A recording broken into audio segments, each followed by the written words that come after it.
যে অনন্ত মহারাজ বারবার নেতাজি সুভাষচন্দ্র বসুকে গুন্ডা বলছে, আপনি কি বলছেন?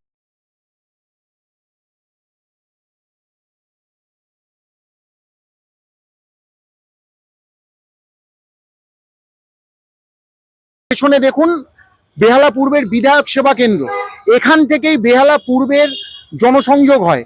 বর্তমানে আজকের দিনে দাঁড়িয়ে এখানে তিরঙ্গা যাত্রা করা হচ্ছে। তিরঙ্গা র্যালিতে উপস্থিত আছেন, আমরা আমাদের সম্মুখে পেয়ে গেছি বেহালায় 121 নম্বর ওয়ার্ডের সমাজসেবক রাজু ঠাকুর মহাশয়। আজকে এই র্যালি কেন?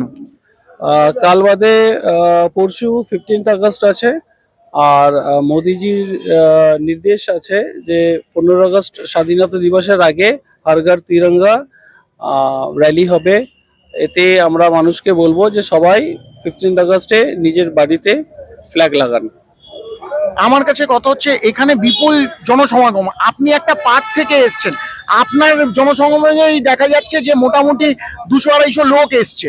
তো আপনার কি এটা জনসমাগম? আপনাদের কি কোনো টার্গেট দেওয়া হয় না এমনি এমনি চলে আসে? এত লোক দেশভক্তি টানেই আসছে, আর স্পেশালি আমাদের বিধায়ক মাননীয় শঙ্কর মুশিকদার মহাশয় উনি বলেছেন হর ঘর তিরঙ্গা র্যালিতে আপনারা যত পারবেন লোককে করতে বলেছেন।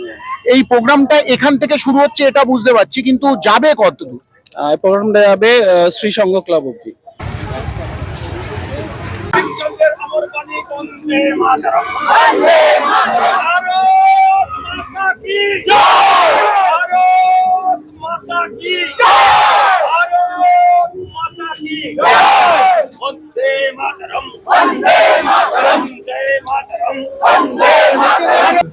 যে স্বাধীনতার এই বর্ষপূর্তিতে স্কুলের সাথে আসতে পেরেছি, ছাত্রদের সাথে ভীষণ ভালো একটা পরিবেশ, সেই অভিজ্ঞতা পেয়ে খুব ভালো লাগছে।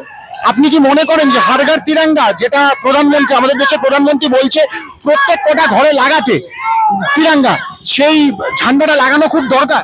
নিশ্চয়ই, দেশের ঐক্যের জন্য, ছাত্রদের মধ্যে সংহতি করার জন্য, ইউনিটির জন্য এই সমাজে দাঁড়িয়ে সেটা ভীষণ রকম জরুরি।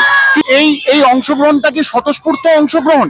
দেশাত্মবোধকের চেতনার যে অংশগ্রহণ এবং যে নতুন প্রজন্ম, যে ছাত্রীদের নিয়ে আমরা এখানে অংশগ্রহণ করছি, এদেরও দেশের প্রতি যে চেতনা জাগ্রত হওয়ার যে এটা প্রয়াস, এর জন্যই আমরা এইখানে অংশগ্রহণ করেছি। কিছুদিন আগে অনন্ত মহারাজ বলেছেন নেতাজি এই দেশে গুন্ডা, আপনি কি বলবেন?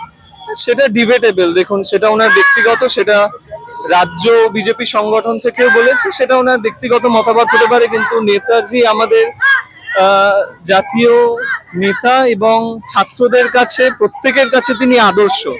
ফলে সেটা ওনার ব্যক্তিগত মতামত হতে পারে, কোনো সংগঠনের মতামত নয়।